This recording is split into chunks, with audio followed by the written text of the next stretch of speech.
Hai Bapak-bapak di Pascasarjana, di sini saya akan menyampaikan panduan penggunaan daftar nilai dummy, di mana Bapak-bapak bisa mengaksesnya dari menu nilai, daftar nilai yang ada dalam kurung dummy-nya. Jadi ada dua, serupa tapi tak sama. Nanti ada daftar nilai, ada cetak daftar nilai, di mana yang ada dummy ini, nah diperuntukkan hanya sebagai gambaran, karena rata-rata mahasiswa kan lebih lama bebas pustakanya. Nah, jadi BAK biasanya perlu penentuan mau mengerjakan SP atau tidak.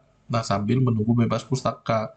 Jadi nilai proposal maupun nilai tesis udah ditampilkan duluan di daftar nilai ini. Nah, sedangkan yang mau cetak benerannya nanti dicetak daftar nilai. Satu lagi nanti ada menu cetak transkrip nilai. Jadi daftar nilai ini di mana eh, mahasiswa-mahasiswa intinya yang kuliah belum selesai pun bisa dicetak di daftar nilai. Transkrip itu hanya untuk mahasiswa yang sudah dalam tanda petik ya, udah dinyatakan selesai dapat ijazah, baru dia bisa dapat transkrip. Nah, di sini saya masih nunggu pinnya, baru saya siapin transkripnya. Nah, saya lanjut dulu. Daftar nilai dummy. Ya, daftar nilai dummy-nya baru bisa ditampilkan jika sudah ada penggabungan nilai pada tahun ajaran maupun semester. Nah, contoh nih, mahasiswa barunya kan NIM 25. Kalau belum ada nilai, ya dia nggak ada tampilnya kayak gini nih nanti nih. Ya, jadi ini di skip aja karena memang nggak ada.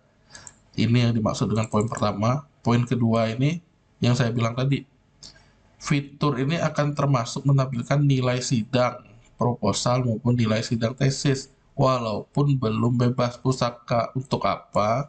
Antisipasi IPK lulusan. Nah, sehingga bapak-bapak bisa mempertimbangkan melakukan semester pendek untuk mahasiswa tersebut. Nah, sebagai contoh, di sini saya coba paling atas. Nah, ini ya. Di paling atas nih ada Arifin yang kasusnya nilainya ya ditampilkan semua. Artinya nilai ini ya dia lulus semua kebetulan. Dan kalau ada keterangan bebas pustaka di sini, artinya si anak ini si mahasiswa udah bebas pustaka. Nah, kalau Bapak Ibu lihat apa 48, 48, 48 apa maksudnya? Nah, mungkin kalau yang ini nih yang normal nih enak lihatnya nih, nggak masalah. Jadi ini nih pasti sama angka-angkanya. Nah, ujung-ujungnya dapat IPK sekian. Nah, saya mau nunjukin yang lain, temennya yang belum tamat, kalau nggak salah di Badri nih. Nah, di sini walaupun sama angkatannya, tapi dia ini kayaknya hilang, cuma kuliah di semester satu. Nah, di mana mata kuliahnya kebetulan memang nggak ada yang sama, jadi wajar semuanya ditampilkan. Tapi kalau SP nanti ya ini nih bisa kita klik sembunyikan. Ada pertanyaan ya atau batal intinya. Yakin nggak mau menyembunyikan mata kuliah ini? Kalau iya, ya nanti dia ada sukses. Di sininya jadi tidak ditampilkan. Jadi nanti totalnya ada 4 mata kuliah yang ditampilkan untuk si Badri ini. Nah, jadi kalau mau nampilin balik ya klik tampilkan aja ya.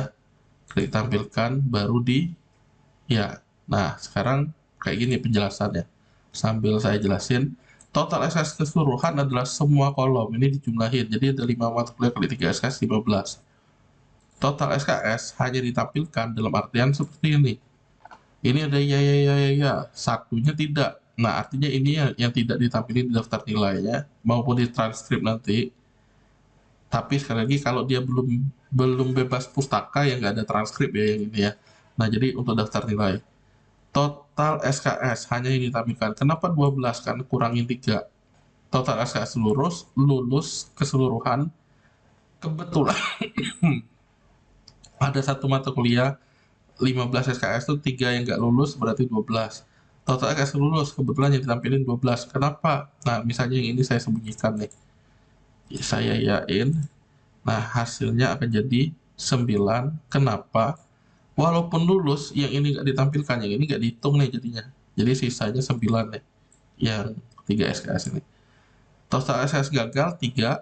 Nah, ini mau ditampilkan atau enggak pun pokoknya ada tampil. Tapi kalau dia hanya yang ditampilkan, yang nggak lulusnya berapa, ya nanti angkanya ada di sini.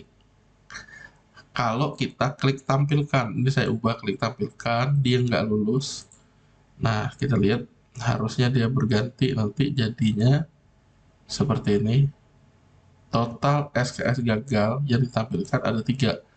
Kenapa yang ini keseluruhannya 3 juga? Ya, karena memang secara keseluruhan ini overview-nya. Nah, total nilai keseluruhan ini semuanya lulus nggak lulus ini dijumlahin. Kalau yang hanya ditampilkan, ya diabaikan yang ini. Nah, contohnya ini saya sembunyiin lagi, berarti minus 37 nih nanti jadinya yang ditampilkan. Ini saya sembunyiin. Nah, jadi dari 264 jadi 227. Dan seterusnya dari 5, dari 3. Kenapa dibaginya 3 mata kuliah? Karena tidak ditampilkannya 2, ini ditampilkan hanya 3 dibaginya. Nah, segini total bobotnya 12 nih, dapat dari mana bobot nih? 333. Kalau semuanya kan 12. Ini keseluruhan. Kalau yang hanya ditampilkan kenapa 9? Ya 3 3 3 9. 3 macam nih ya. Nah, kemudian kalau ditotalin mutu ini kan kolom ini nih SKS kali bobos 9 kali 3 27. Angkanya ini itu yang ditampilkan. Tapi kalau lengkap dengan yang di bawah, jadi 4 kali 9 36. Nah, 36 total mutu dibagi 15 dapatnya 240 nih. Coba tes. 36 dibagi 15. Hasilnya 24, benar. Nah, di sini ada total mutu yang IPK-nya hanya yang ditampilkan. Berarti total mutu yang ditampilkan 27 dibagi total SKS yang ditampilkan, yaitu 9. Dapat angka 3 ini. Itu cara perhitungannya. Jadi ini sangat mempengaruhi, tergantung ya mahasiswanya ada yang ikutin SP atau enggak. Tapi secara default ini tampil semua. Jadi di akhir bapak-bapak di BK yang bisa menentukan kebijakannya. Nah, saya contohin satu lagi si Maxi nih yang ada XP. Intinya perhitungannya udah, kalau dilihat ya udah benar tadi. Nah, ini si Maxi akan kita tampilkan datanya, di mana ada 2 mata kuliah yang sama nih. Satunya dapat C, satunya dapat B. Kebetulan memang sudah ditidakin. Dan satunya memang dia yang SP. Dan seterusnya, dan seterusnya. Nah, ujung-ujungnya dapatlah rekapnya. Kalau dilihat dari keseluruhan, harusnya IP-nya itu 358. Gimana caranya biar dia jadi 368? Ya, yang kembar disembunyiin. Nah, kalau kita lihat di sini, yang saya buat di dummy ini kan 368. Tapi di Maxi, kartu hasil studi kumulatif ya, kita lihat di sini hanya 364. Kenapa? 14 mata kuliah. Di sini 17. 2 ini mana? Nah, inilah yang saya bilang karena dibilang dummy. Tadi data ini diambil dari dia sidang proposal dan dia sidang tesis. Jadi ini tulisannya dummy-dummy. Di dianya belum tampil. Kenapa? Ya ini untuk nandai dia belum bebas pusaka. Taunya dari mana saat dia ngakses menu tesis, penyerahan hardcover dia belum, status bebas pustaka dia belum juga. Jadi jangan heran yang mahasiswa belum bebas pustaka nanti di HSK-nya belum ada tesis maupun itu. Nah, jadi nilai ini, ya inilah sebenarnya nilai asli dia. Jadi yang Bapak Ibu akan cetak di daftar nilai, sekali lagi transkrip nilai itu hanya untuk yang sudah bebas pustaka. Nanti menunya saya sambil nunggu pin. Nah, dicetak daftar nilai ini yang akan munculnya persis kayak yang di web mahasiswa ini. Nah, yang dummy ini sekali lagi untuk bapak-bapak gampang dalam mempertimbangkan mau SP atau enggak dengan IPK-nya kalau seperti ini. Nah, inilah caranya. Contohnya saya klik tampilkan ya, yang ini memang nggak lulus tapi ditampilkan. Apa yang terjadi? Nah, yang awalnya 14 segini saya reload. Ini nih dapatnya 15 mata kuliah, sekarang ada yang merah. Nah, 159 bagi 45 dapatnya segini.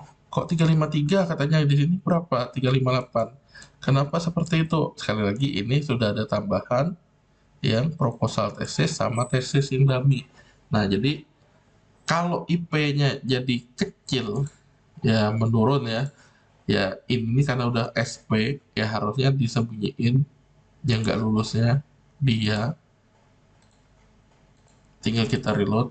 Nah, nanti jadi naik. Dah, sekian, selamat menggunakan, semoga sukses.